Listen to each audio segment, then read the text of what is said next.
Hello বন্ধুরা, সবাই কেমন আছেন? তো আজকে বানাতে চলেছি একটা রেসিপি, খুবই স্বাস্থ্যকর। তো রেসিপিটা হলো তেতো চচ্চড়ি। অনেক বাচ্চারা হয়তো নামটা শুনে হয়তো মন খারাপ করে দেবে।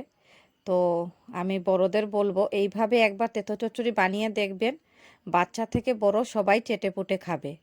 তো রান্নাটা দেখে নিন এবং বাড়িতে অবশ্যই একবার ট্রাই করবেন।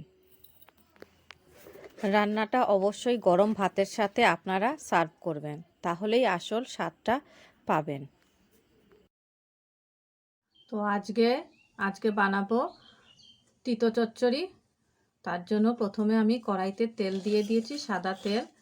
তেলটা নেড়ে নিচ্ছি, একটু গরম করে নেব। এরপরে তেল গরম হয়ে গেলে এর মধ্যে দেব উচ্ছে বা করলা, যেটা থাকবে আপনাদের হাতের সামনে সেটা দিয়েই করতে পারেন।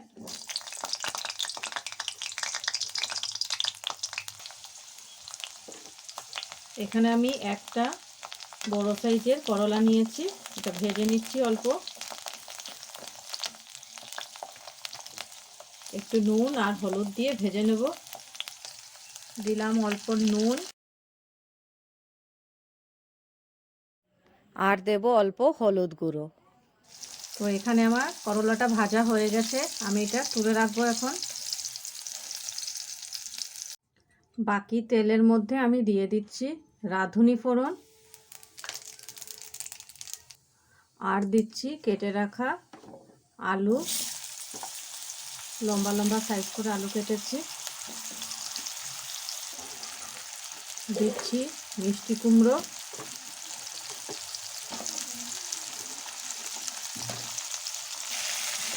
অল্প নেড়ে নিচ্ছি। এতে সামান্য পরিমাণ লবণ দেব।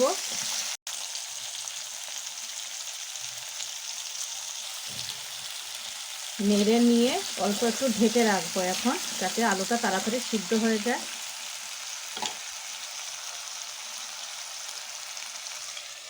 সবজিটা ভাজা ভাজা হয়ে গেছে, এখন এতে আমি দিয়ে দেব কেটে রাখা বেগুন।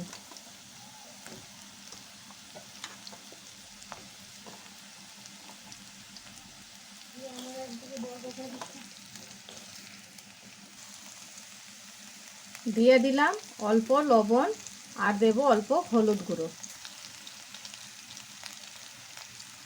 হলুদ গুঁড়ো দিয়ে দিলাম। এখন নেড়ে নিচ্ছি আবার।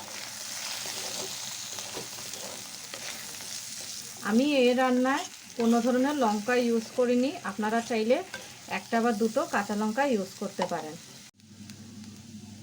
সবজি ভাজা হয়ে গেছে, এখন আমি দিয়ে দেবো এতে ভেজে রাখা করলাটা।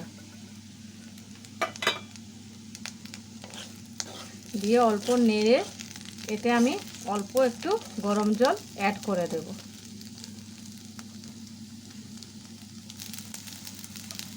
দিয়ে দিচ্ছি অল্প একটু গরম জল।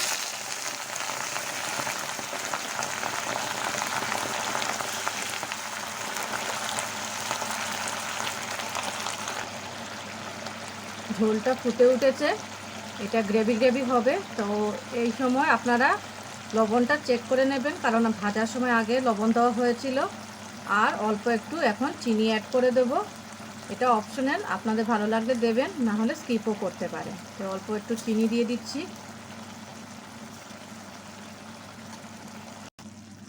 তো রান্নাটা আমাদের কমপ্লিট হয়ে গেছে। কেমন লাগলো অবশ্যই জানাবেন। এই গরমের দিনে খুবই স্বাস্থ্যকর একটা খাবার, উচ্ছে বেগুনের চচ্চড়ি। তো আমাদের চ্যানেলটিকে সাবস্ক্রাইব করবেন এবং কমেন্ট করবেন, এবং অবশ্যই বন্ধুদের সঙ্গে